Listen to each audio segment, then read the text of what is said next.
එහෙම නැතුව මේ නිල ඇඳුමයි තුවක්කුවයි පෙන්නුවයි කියලා COVID-19 අනිත් පැත්ත හැරිලා දුවන්නේ නැහැ. නිකන් කැඳහැලි වගේ වැඩ කළා හරියනවද? වගකීම් විරහිතව වැඩ කළා හරියනවද? නොසලකලිමත්ව කටයුතු කිරීම නිසා අද ඉන්දියාව විශාල මහනුවරක් බවට පත් වෙලා තියෙන්නේ. ඒතකොට එවැනි බරපතල තත්යකට පත් වෙනකන්ද අපි බලන් ඉන්නේ. කවුද ඒකට වග කියන්නේ? අපි කියන්නේ ආණ්ඩුව වග කියන්න ඕනේ.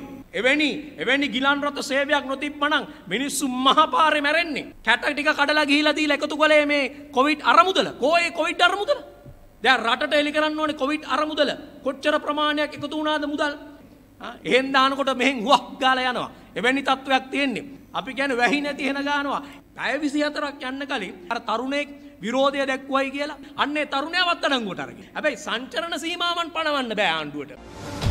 The News Reporter. අපිට තියෙන බරපතල සැකය මේ අපි ගමන් කරමින් ඉන්නේ ඉන්දියාව දෙසටද කියන බරපතල සැකයක් අපිට තියෙනවා. ඒහා සමානවම අපි දැක්කා ඒ වගේම මේවනි තත්වයක් යටතේ මේ අනතුරුදායක තත්වයක් යටතේ අපිට තියෙන මේකට මුහුණ දෙන්න තිබෙන හොඳම ක්‍රමය තමයි ටෙස්ට් මේක ටෙස්ට් කරන එක PCR කරන එක. නමුත් අපි ඊයේ වන විට දැක්කා අපි 29 වෙනිදා අපි දැක්කා මාධ්‍යවල පළ වෙනවා දිස්ත්‍රික් කිහිපයක අහඹු PCR නවත්තන්නයි දැනුම් දුන්නා. ඉන් වසංගතය තවත් දරුණු වේවි.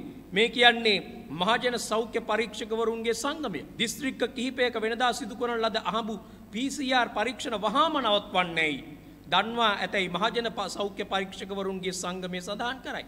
ඒ සභාපති උපුල් රෝහණ මහතා සඳහන් කරන්නේ දැනට දිස්ත්‍රික් මට්ටමින් කරගෙන යමින් තිබූ අහඹු පරීක්ෂණ නවත්තන්නේයි බලධාරීන් විසින් දන්වා ඇති බවක්. මේ මොකද්ද කියන්නේ? මොකද්ද මේන් ප්‍රකාශ වෙන්නේ? මේ ආණ්ඩුවේ තිබෙන නොසැලකිලිමත් භාවය.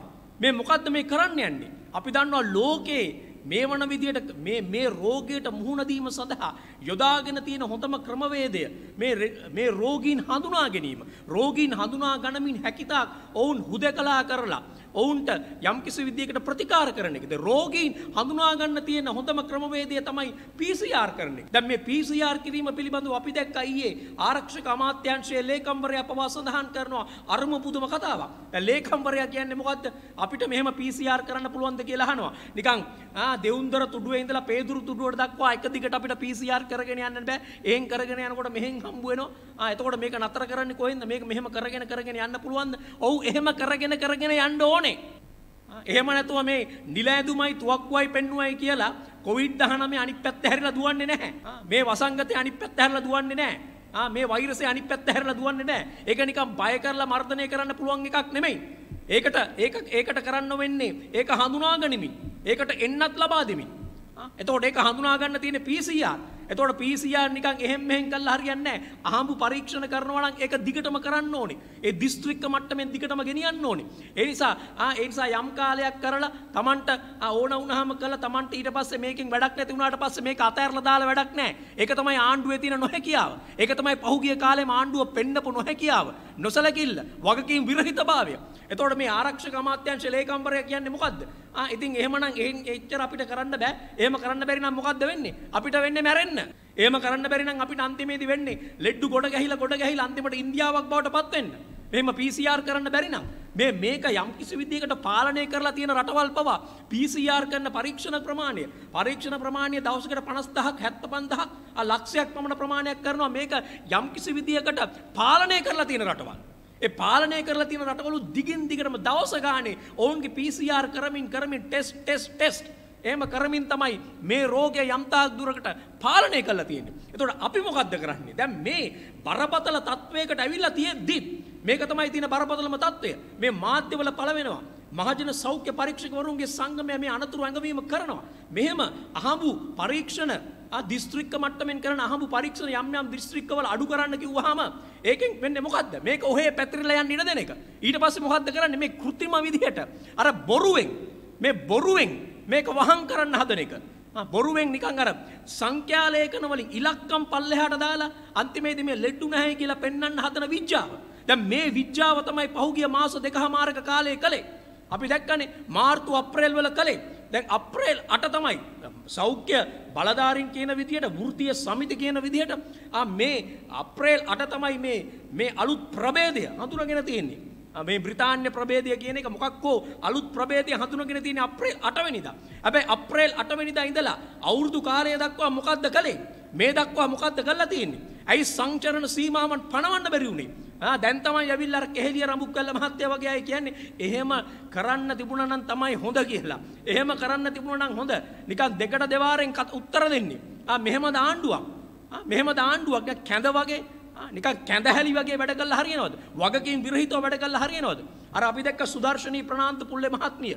එතුමීට යම් අවබෝධයක් තියෙන බව අපි දන්නවා. එතුමිය මේ විෂය සම්බන්ධයෙන් ප්‍රවීණෙක්. විශේෂඥ වෛද්‍යවරයෙක්. ඒතකොට මේ වෛද්‍යවරියක් විදියට එතුමිය කිව්වා මම මේක උත්සාහ කළා. මම මේ සංචරණ සීමාවන් පනවන්න. හැබැයි ඒ යෝජනාව පරාජයටපත් වුණා. ඒ නිසාද මේක බරපතල දැනකට ගමන් කරමින් තියෙනවා. එතකොට එමෙනි ඒ ආණ්ඩුවේ මේ පිළිබඳ සංවේදී මෙහෙම මේ විෂය පිළිබඳ දැනුමක් තියෙන විශේෂඥයෝ ඒ සෞඛ්‍ය ශාස්ත්‍රීය විශේෂඥයෝ කියද්දි ඒක නොසලකා හැරීමෙන් කටයුතු කළයි කියන්නේ මේක ආණ්ඩුව හිතාමතාම කරපු වරදක්. අපි කියන්නේ මේක ආණ්ඩුව නිකන් මේක ආණ්ඩුවේ නොසලකිල්ල විතරක් නෙමෙයි. මේ ආණ්ඩුව හිතාමතා කරපු මගහැරීමක්. මේක හිතාමතාම කරපු මගහැරීමක්. මේක මාර්තු අප්‍රේල් ඉඳලා මේක PCR කරන පරීක්ෂණ ප්‍රමාණය අඩු කරලා මහජන සෞඛ්‍ය පරීක්ෂකවරු පහුගිය කාලෙත් කිව්වා කරපු පරීක්ෂණ ප්‍රමාණය අඩු කරා දත්තයන් ලබා දුන්නේ. අපි දැක්කා ශ්‍රී ලංකා වෛද්‍ය සංගමය ඒ වෛද්‍ය සංගමේ සභාපතිනිය කියනවා මේ වසංගත රෝග විද්‍යා ආයතනය තොරතුරු හංගෙව්වයි කියලා. තොරතුරු හංගලා තොරතුරු නොදී සංඛ්‍යා ලේඛන අඩුවෙන් පෙන්නලා අන්තිමේදී මොකද උනේ මේක පැතිරෙන්න ඉඩ හැරියා. මේකට සංචරණ සීමාවන් පැනවුවේ නැහැ. සංචරණ සීමාවන් පැනවුවේ නැහැ කියන එක ආණ්ඩුව පිළිගන්නවා. ඒතකොට ඒක ආණ්ඩුව කරපු බරපතල වරදක්. මේක ලෝකෙම අපි දකිමින් තිබුණේ අල්ලපු වැටේ මේ මෝඩිගේ පාලනය මේ විදිහට අදූරදර්ශීව කටයුතු කිරීම නිසා නොසලකලිමත්ව කටයුතු කිරීම නිසා අද ඉන්දියාව විශාල මහනුවරක් බවට පත් වෙලා තියෙන්නේ. ඒතකොට එවැනි බරපතල තත්යකට පත් වෙනකන් අපි බලන් ඉන්නේ. කවුද ඒකට වග කියන්නේ? අපි කියන්නේ ආණ්ඩුව වග කියන්න ඕනේ. ආණ්ඩුව වග කියන්න ඕනේ වගකීම මේ රටේ ජනතාව මත පටවන්න එපා. ඒතර එවැනි බරපතල තත්වයකට ඇදවැටීම සම්බන්ධයෙන් මේක නිකන් හරියට crime against humanity. අවසානයේදී මේක ආණ්ඩුව වග කියන්න ඕනේ මනුෂ්‍යත්වයට එරෙහි බරපතල වරදක්. මේ රටේ ජනතාවට එරෙහිව කරන බරපතල වරදක් බවට පත් වෙනවා. මේකෙන් තව දුරටත් ගිහින් ජනතාවගේ ජීවිත අහිමි වෙන තැනකට ගමන් කළොත් අපි දැක්ක කොහොමද සුවසෙරිය ගෙනාවට පස්සේ දැන් සුවසෙරිය ගේනකොට කොහොමද දක්වපු ප්‍රතිචාරය? බොහොම නරුම ප්‍රතිචාර දැක්වේ සමහර සෞඛ්‍ය බලධාරීන්. සෞඛ්‍ය ශාස්ත්‍රවල ඉන්න වෘත්තීය සමිති සමහර වෘත්තීය සමිති නිකන් වැරදි අදහසක් දුන්නා. ජාතිවාදී අදහසක් දුන්නා. කොහොමද අපි දැක්කා මේ රෝත්තුකාරයෝ මේක එන්නේ මේක රටට මහ විනාශයක් කියලා. අද සුවසෙරිය නොතිබ්බනම් එවැනි ගිලන් රථ සේවයක් නොතිබ්බනම් මිනිස්සු මහ පාරේ මැරෙන්නේ. එතකොට ඒවා සම්බන්ධයෙන් මොකද්ද යොමු කරපු අවධානය? අද වෙන විට ඒවා වැඩි කරන්න පුළුවන් වෙලා තියෙනවද? අපි අහන්නේ ආණ්ඩුවෙන් අර මොකද උනේ අර කොවිඩ් අරමුදලට මොකද වෙලා තියෙන්නේ? දැන් අපි දැක්කා ඉහළම ධනපතියන්ගේ ඉඳලා විදේශ රටවල ඉන්න අපේ ජනතාව ඒ වගේම ව්‍යාපාරිකයෝ ඒ ඉහළම තලයේ මිනිස්සුන්ගේ ඉඳලා අපේ ගෙවල් වල පොඩි එවුන් දක්වාම ගෙවල් වල පොඩි එවුන් නිකන් එහෙම නැත්නම් ගෙවල් වල පොඩි එවුන් අවුරුද්දට උපන් දිනේට ගන්න තිබුණු තෑග්ගක් ගන්න එකතු කර රුපියල් 500,000ක් කැටේ කඩලා ගිහිලා දුන්නේ. කැට ටික කඩලා ගිහිලා දීලා එකතු කළේ මේ කොවිඩ් අරමුදල. කොහේ කොවිඩ් අරමුදල? දැන් රටට එලි කරන්න ඕනේ කොවිඩ් අරමුදල. කොච්චර ප්‍රමාණයක් එකතු වුණාද මුදල්? ඒ කොච්චර ප්‍රමාණයක් මහජනයාගේ සෞඛ්‍ය එහෙම නැත්නම් මේ පොදු යහපත උදෙසා මේ උවදුරට මුහුණ දීමට සඳහා කොතරම් ප්‍රමාණයක් වියදම් කරලා තියෙනවද? ඒ අරමුදල වියදම් කරලා අපිට පුළුවන් වුණාද සෞඛ්‍ය පහසුකම් වැඩි දියුණු කරන්න? ICU බෙඩ් ප්‍රමාණය වැඩි කරන්න? වෙන්ටිලේෂන් ප්‍රමාණය වැඩි කරන්න? වෙන්ටිලේටර්ස් වැඩි කරන්න පුළුවන් වෙලා තියෙනවද? මොනිටර්ස් වැඩි කරන්න පුළුවන් වෙලා තියෙනවද? එන්නත් ගෙනෙන්නේ මේ මුදල් යොදවලා තියෙනවද? ඒවා අපිට රටේ ජනතාවට හෙළි කරන්න ඕනේ. මේක නැත්තම් බහිරවය ගිල්ලද? අපි දන්නවා බහිරවයෝ අරක් ගත්ත ආණ්ඩුවක් මේක.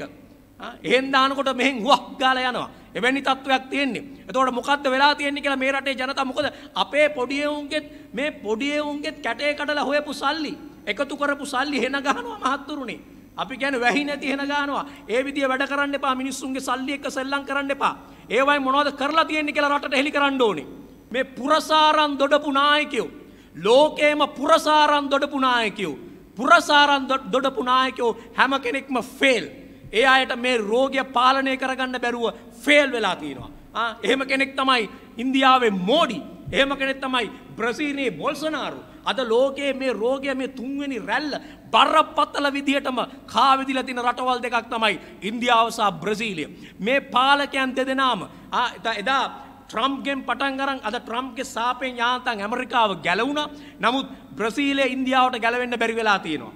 අද ඒ රටවල් බරපතල අනතුරුදායකට තත්වයකට පත් වෙලා තියෙනවා. දැන් දෙවෙනි රැල්ල ආවහම මෝඩි කටයුතු කරපු ආකාරය පිළිබඳව අපි දැක්ක මාධ්‍යවල පළ වෙනවා. ඒ අරුන්දති රොයි වැනි අය කියනවා මේක හැම වෙලටම ඉන්දියාව කරේ. ඒ ඉන්දියාවේ පාලකයා නරේන්ද්‍ර මෝඩි කරේ මේක වෙන කාගේ හරි පිටින් දාන එක. කවුරු හරි මේකට අහු කරනවා. එක්ක ජනතාව එක්ක මුස්ලිම් ජනතාව. එතකොට දෙවෙනි රැල්ල ආවට පස්සේ මෝඩි මේකට කිව්වේ ජිහාඩ් කොවිඩ් කියලා. මේකට කිව්වේ ජිහාඩ් කොවිඩ්. ඒ කියන්නේ මේක මුස්ලිම් මිනිස්සු නිසා ප්‍රචාරණය වෙන එකක්, පැතිරෙන එකක් කියලා කිව්වේ. ඊට පස්සේ මේක අඩු වුණාට පස්සේ මෝඩි කතා කරපු විදිය, පුරසාරම් දොඩපු විදිය, අර ඉකොනොමික් ෆෝරම් එකට ගිහිල්ලා hina වෙවි කතා කරලා කිව්වේ බලන්න අපිව ආදර්ශයට ගන්න. අපි දැන් මේක මර්ධනය කරලා තියෙන්නේ. ලෝකෙන් 118ක් ඉන්න ඉන්දියාව.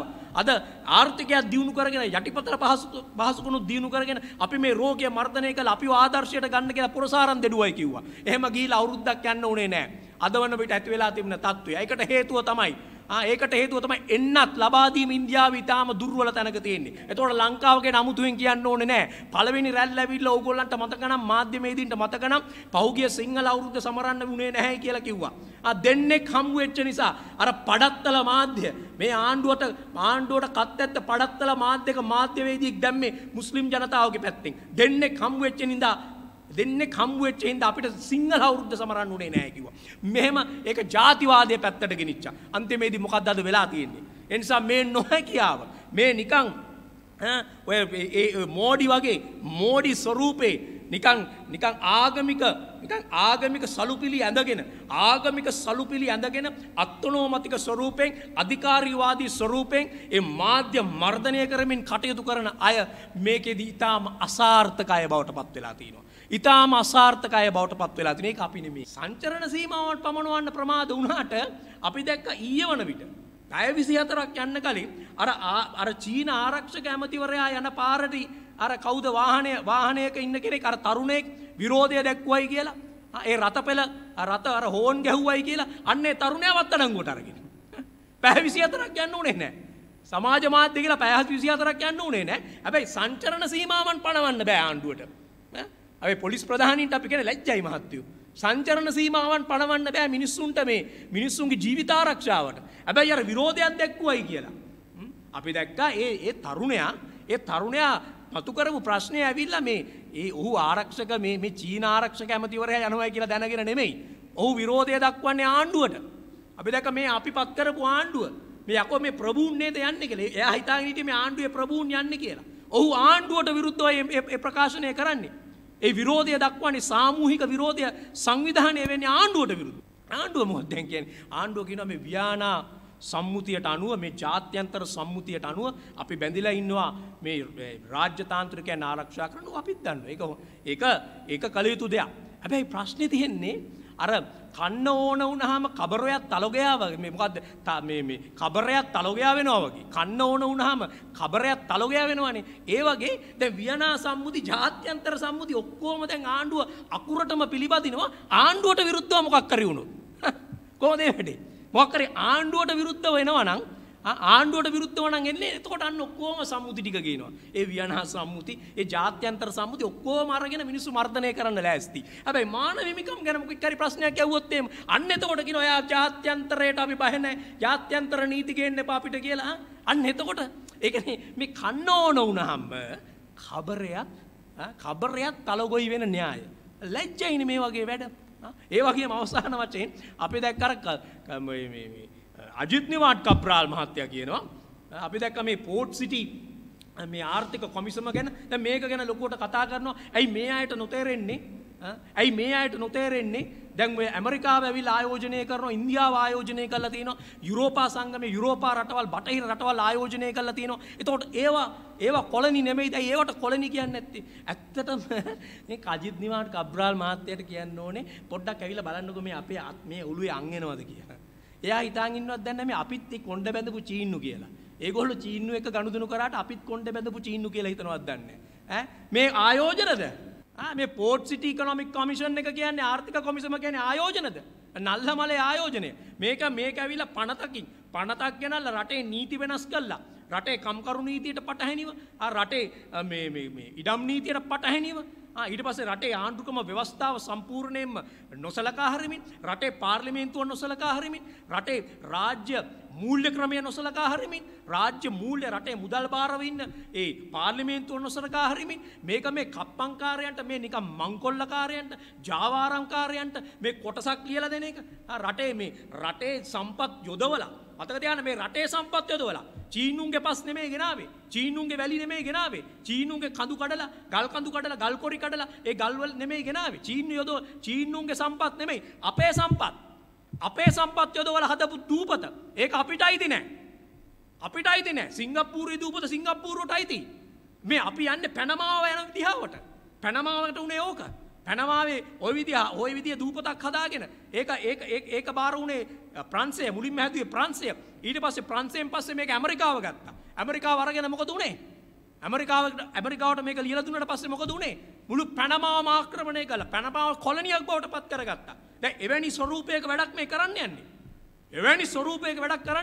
ඒ නිසා මේ පහ මේක ගැන පිළිබඳ සාකච්ඡා කරනවලු විවාදේ තියෙනවලු පාර්ලිමේන්තුවේදී අපි කියන්නේ මේ පහ මේ සාකච්ඡාවේදී මේ පහ හෝ ඉන්පසු එළඹෙන දවස්වල කවුරු හරි මේකට අත උස්සනවා නම් මේ දේශද්‍රෝහී ක්‍රියාවට අත උස්සනවා නම් මේ රට කොලනියක් බවට පත් කරන මේකට අත උස්සනවා නම් ඒ කිසිම කෙනෙකුට පාරේ බැහැලා යන්න ඉඩ තියන්න නරකයි මේ රටේ ජනතාව අවදියෙන් ඉන්න ඕනේ මේක තමයි ආණ්ඩුවේ උපක්‍රමය දැන් මේ මොහොතේ ජනතාවගේ අවධානය යොමු වෙලා තිබෙන්නේ Tamanගේ ජීවිත රැකගන්න එක ගැන ඒක තමයි අපි කිව්ව උපක්‍රමශීලීව මේක කළේ මේ පළවෙනිදට මේක මතු වෙනවයි කියලා දන්නවා දැන් හෙට වන විට මිනිස්සුන්ට කතා කරන්න බෑ පාරට බහින්න බෑ විරෝධය දක්වන්න බෑ මේවා සම්බන්ධයෙන් ඒ නිසා මේක වහලා දැම්මා දැන් මේක වහලා දාන තැනට ගමන් කරුවේ මාර්තු අප්‍රේල් ඉඳලා මේක දිගාරිලා මේකට යන්න ඉඩ දීලා අද වන විට මැයි මාසේ මැද වෙනකම්ම මේගොල්ලන්ට ඕන කරන පනත් ගණනාවක් තියෙනවා සම්මත කරගන්න මේක එක පෝට් සිටි පනත